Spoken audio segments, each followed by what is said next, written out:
Dan di hari pertama 2023, publik seakan diberi hadiah tahun baru berupa terbitnya peraturan pemerintah pengganti undang-undang atau Perpu terkait dengan Cipta Kerja. Perpu ini menjadi kontroversial karena dianggap menjadi jalur singkat menggugurkan putusan Mahkamah Konstitusi bahwa Undang-Undang Cipta Kerja adalah inkonstitusional bersyarat. Selain itu, kado lain yang juga mengejutkan publik adalah pencabutan PPKM pada akhir 2022 lalu. Lalu bagaimana media melihat dan mengkaji dua kado publik ini di tahun 2023? Dan untuk membahasnya telah bergabung bersama kami Wakil Pemimpin Redaksi CNN Indonesia Revo Lusiriza dan juga jurnalis senior Bambang Harimurti. Assalamualaikum, selamat malam Mas Revo, Mas Bambang, apa kabar? Selamat malam, baik. Terima kasih. Selamat tahun baru, Mas Bram. Selamat tahun baru, Mas Bambang dan Mas Revo. Baik, saya akan ke Mas Revo terlebih dahulu. Kalau kemudian di paket berita tadi kita sudah mendengarkan, begitu Mas Revo, Perpu dianggap langkah potong jalur agar kemudian revisi Undang-Undang Cipta Kerja tidak dilakukan. Bagaimana kemudian media melihat ini? Apa kondisi urgen yang bisa menjadi masuk akal yang menjadi alasan penerbitan Perpu sebetulnya, Mas?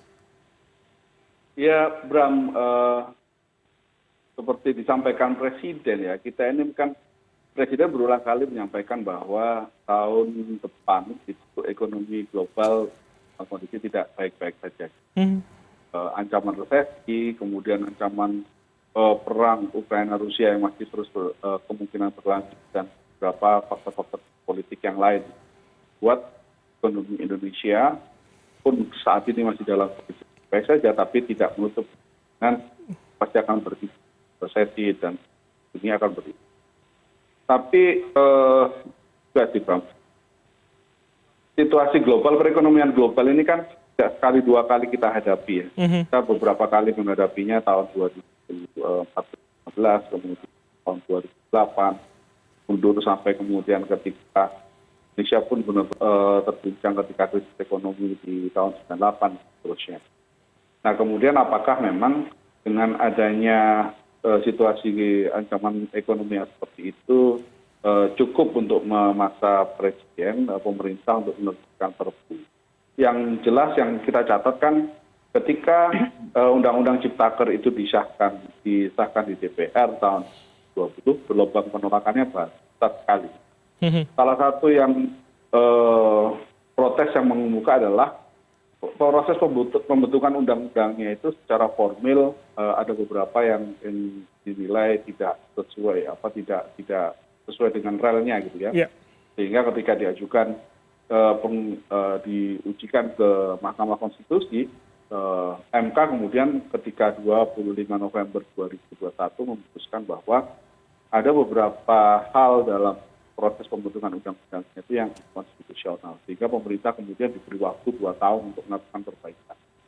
Nah ini kita kan belum 2 tahun ya, semenjak 25 November, artinya baru 1 tahun 1 bulan lebih lah, belum genap 2 tahun, dan kita melihat selama 1 tahun ini proses perbaikannya kita nggak merasakan gitu, apakah ada proses perbaikan yang cukup prinsipil.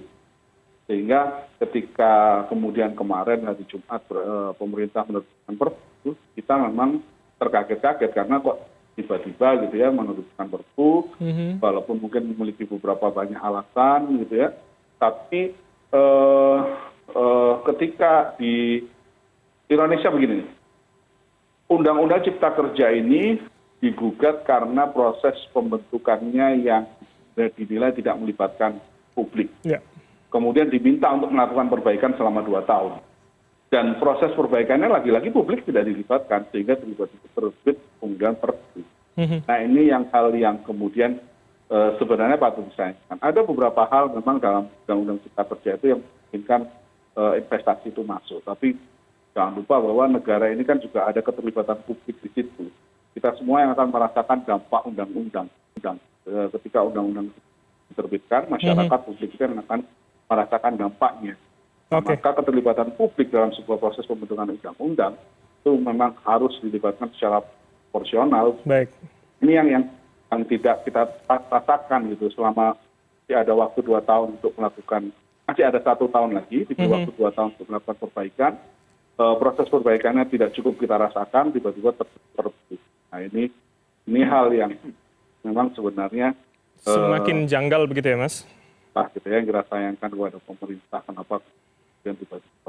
Oke, saya akan ke Mas BHM begitu. Kalau tadi kemudian Mas Revo mengatakan ada hal lain di luar kepentingan publik yang rasanya juga terasa. Bagaimana menurut Anda, dominan mana kemudian soal alasan ketidakpastian global yang disebutkan Presiden atau kemudian masalah investasi dan menjamin sektor swasta tadi begitu untuk kemudian menerbitkan Perpu ini, Mas Bambang?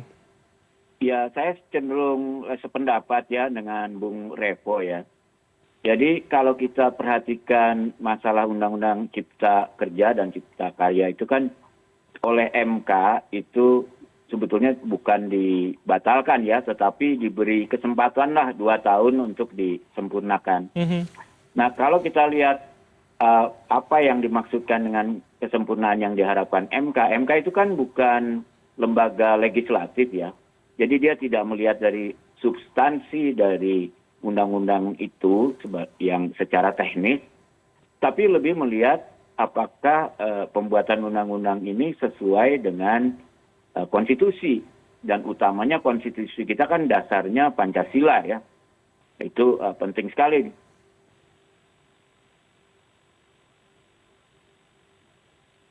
Ya, Mas Bambang. Baik, sepertinya kami ada masalah sambungan dengan Mas Bambang Harimurti. Kami akan coba perbaiki. Kita akan ke Mas Revo kembali. Bagaimana? Mas Bambang sudah bisa mendengar kami? Ya, saya bisa dengar, tapi apakah dengar saya? Baik, suara Anda sudah kembali jelas. Bisa diteruskan, Mas? Oke. Ya. Jadi saya lihat kan kalau MK ini kan tidak melihat teknis daripada isi undang-undang, tapi melihat apakah undang-undang itu ada yang melanggar konstitusi ya. Dalam hal ini kalau kita lihat keputusan MK kan sebetulnya masalah Undang-Undang Cipta Kerja itu adalah karena dia tidak ada, ya kalau bahasa populernya sosialisasi, tapi kalau bahasa hukum tata negara itu ada pelanggaran lah terhadap konstitusi atau potensi pelanggaran, terutama terhadap sila keempat dari Pancasila kan, dari kerakyatan ya kan. Harusnya itu undang-undang itu dibuat dengan mendengarkan semua pihak. Musyawarah ya, begitu ya Mas? Musyawarah ya, semua musyawarah dan perwakilan itu. Nah, ini yang sebetulnya harusnya dibenahi kan oleh pemerintah bersama DPR. Ya, dengan mengadakan kegiatan. Tapi sudah 13 bulan sejak keputusan itu, ini nggak kedengeran dibenahi gitu loh. Dan yang kedua juga yang dipermasalahkan itu adalah belum ada aturan bagaimana membuat omnibus law, karena ini berbeda. Gitu. Harusnya kan yang selama 13 bulan ini kesempatan pemerintah dan DPR menyusun peraturan seperti itu. Tapi alih-alih mengerjakan kedua hal yang diminta MK, tiba-tiba keluar Perpu.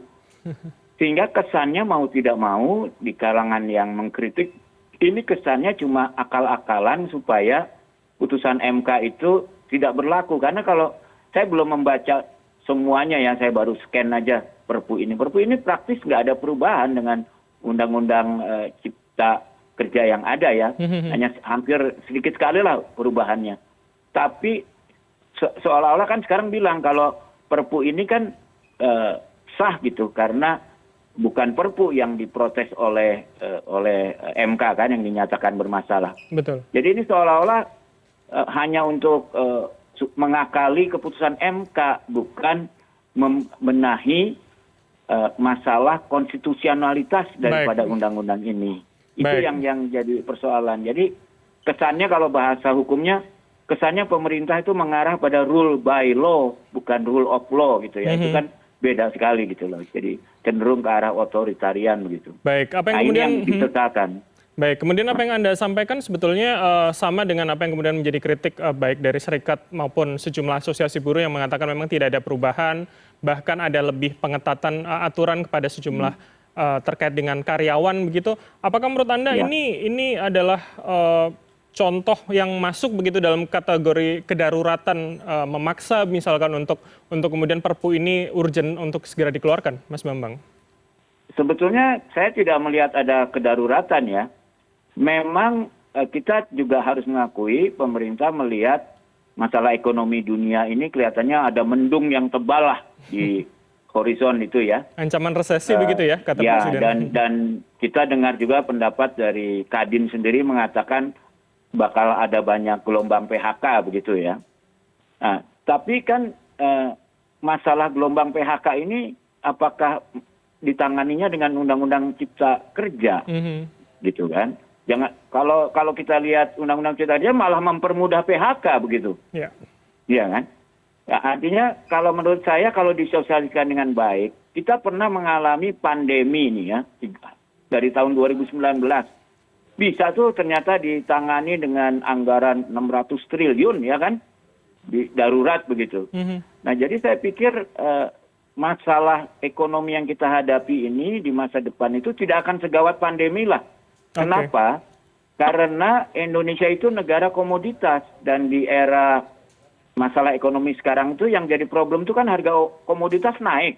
Ya. Kalau buat Indonesia malah menguntungkan karena itu kalau dibandingkan negara lain secara makro Indonesia not too bad gitu.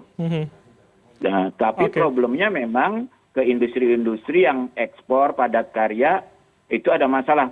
Kalau menurut saya harusnya pemerintah memikirkan bagaimana mengatasi semacam pandemi PHK di masa depan ini gitu loh. Vaksinnya tuh apa kira-kira gitu ya. Bukan vaksinnya jelas bukan dengan Perpu ini. Perpu ini hanya keinginan pengusaha aja kalau menurut saya. Baik, ini menarik Anda mengatakan akar utamanya adalah menyelesaikan pandemi PHK, bukan kemudian menyelesaikan ini dengan Perpu dan akhirnya memberatkan karyawan dan juga buruh begitu. Mas Revo, seperti apa kemudian CNN Indonesia melihat hal ini, Mas? Ya sepakat dengan Mas Bambang, ya Bram, memang seperti itulah yang kondisi yang terjadi. Kita menghadapi beberapa orang menyampaikan bahwa akan ada gelombang PHK dan sepertinya memang sudah masuk gitu ya. Sekarang beberapa di perusahaan-perusahaan startup teknologi PHK itu sudah berlangsung. Nah, apakah kemudian itu bisa diatasi dengan Perpu? Bukan dari pertanyaannya seperti itu, atau ada cara lain yang bisa dilakukan memulihkan ekonomi kita. Bangsa kita ini kan yang cukup kuat sebenarnya ya, dan kita sudah beberapa kali mengalami krisis global 2008, kita survive gitu ya, ekonomi terus tumbuh dan diprediksi pada waktu itu ekonomi Indonesia akan terus naik sehingga menjadi 7 besarnya di tahun-tahun 2020-an 2030 ini. Nah kemudian akan menjadi besar dan seterusnya. Gitu. Arah ekonominya ada. Nah, gitu. Yang tadi disampaikan Mas Bambang juga, negara kita ini kaya akan sumber daya alam, segera tinggi, harga misalnya di pasaran Eropa juga tinggi, belum lagi seperti batu bara dan lain-lain sebagainya. Gitu. Perekonomian kita selama ini juga ditopang oleh konsumsi dalam negeri, gitu ya, sehingga bagaimana kemudian memantapkan perekonomian di dalam negeri itu jauh lebih penting dibanding perisai kait dengan ancaman resesi global perlu, tetapi mantapkan ekonomi dalam negeri yang selama ini kita juga bertumbuh pada UMKM ya, krisis ekonomi 98 itu kan juga salah satu yang membuat kita bertahan adalah bagaimana kemudian UMKM itu tumbuh gitu, dan itu yang kemudian membuat ekonomi kita relatif pada waktu itu cepat untuk pulih. Nah ini yang sebenarnya pengaturan-pengaturan ini apakah ya memang terus terang saja kita memang belum membaca Perpu yang dari Jumat kemarin ya ada 1158 halaman gitu ya, kita masih baca beberapa hal di antaranya gitu. Tapi rasa-rasanya terlepas dari persoalan teknis yang ada dalam undang-undang, kita ini merasa kita kayak merasa harusnya kan yang diminta ini kan kalau ketika Mahkamah Konstitusi meminta keterlibatan publik dalam proses penyusunan undang-undang dan kemudian ini malah dipas dengan Perpu padahal masih ada 1 tahun terakhir. Tidak mengherankan kalau misalkan kecurigaannya justru muncul apakah karena memang tahun 2023 ini para politisi sibuk dengan urusan masing-masing gitu ketika nanti akan memasuki pemilu 2024 semuanya sudah sibuk pada kampanye dan sebagainya, sehingga urusan legislasi di DPR ini makin khawatir karena ada kritikan. Apakah memang ada kecurigaan juga cek kuasa angka lah gitu ya, dugaan apakah memang seperti itu gitu. Karena kan untuk membenahi proses keterlibatan publik dan sebagainya, sosialisasi dan sebagainya, tentu DPR terlibatan harus ekstra kerja keras gitu ya di situ ya, untuk melakukan pembenahan yang diminta oleh Komnas. Mas, kalau kemudian itu yang ini ya Bram ya, yang kita sih sebenarnya berharap pemerintah kok terkesan seperti dulu gitu menurut kami, padahal masih ada jangka waktu 11 bulan lah. Baik. Mas Revo, kalau kemudian vaksinnya disebut bukan Perpu begitu, dan kemudian sejumlah teman-teman buruh juga mendesak agar DPR tidak menerima Perpu dan segera mempercepat revisi undang-undang, bagaimana kita media menempatkan posisi begitu Mas? Bagaimana kita bisa juga ketika melihat Perpu ini menjadi janggal dan bukan obat yang mujarab, bagaimana kita juga bisa mendesak agar revisi undang-undang cepat diselesaikan bahkan sebelum November 2023? Iya, sebenarnya kan salah satu jalur sosialisasi juga dilakukannya lewat kita ini kan selama 13 bulan terakhir MK memutuskan tentang peninjauan tentang undang-undang Ciptaker itu ya. Praktis sebenarnya kita jarang sekali menggunakan proses perbaikan perpunya itu. Tercatat yang kita tahu hanya di akhir 2021 itu masuk dalam prolegnas, perbaikan itu masuk dalam prolegnas 2023, dan di awal tahun DPR sempat merumuskan beberapa hal yang harus diperbaiki. Tapi itu praktis hanya sekitar 1-2 bulan di awal tahun 2022, tapi kemudian ketika selanjutnya selama tahun 2022 nyaris kita tidak pernah mendengar lagi tidak. Termasuk juga ketika Perpu Cipta Kerja ini kan kita tidak pernah mendengar ada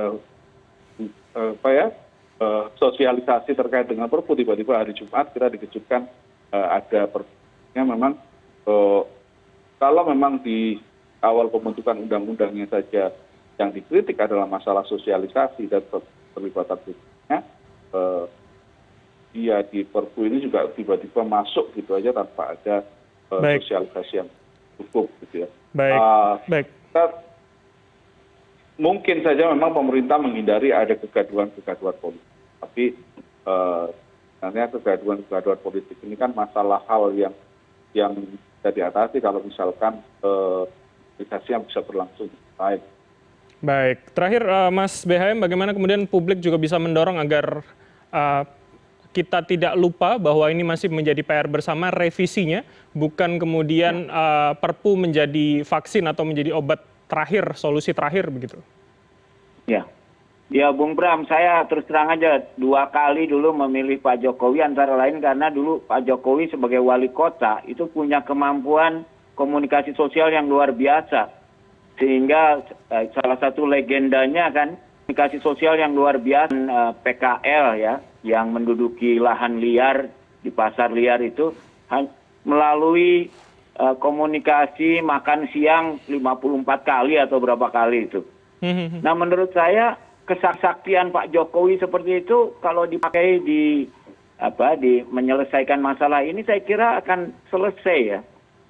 Dan akan sesuai dengan keputusan MK, jiwa MK untuk menselaraskan undang-undang ini dengan konstitusi.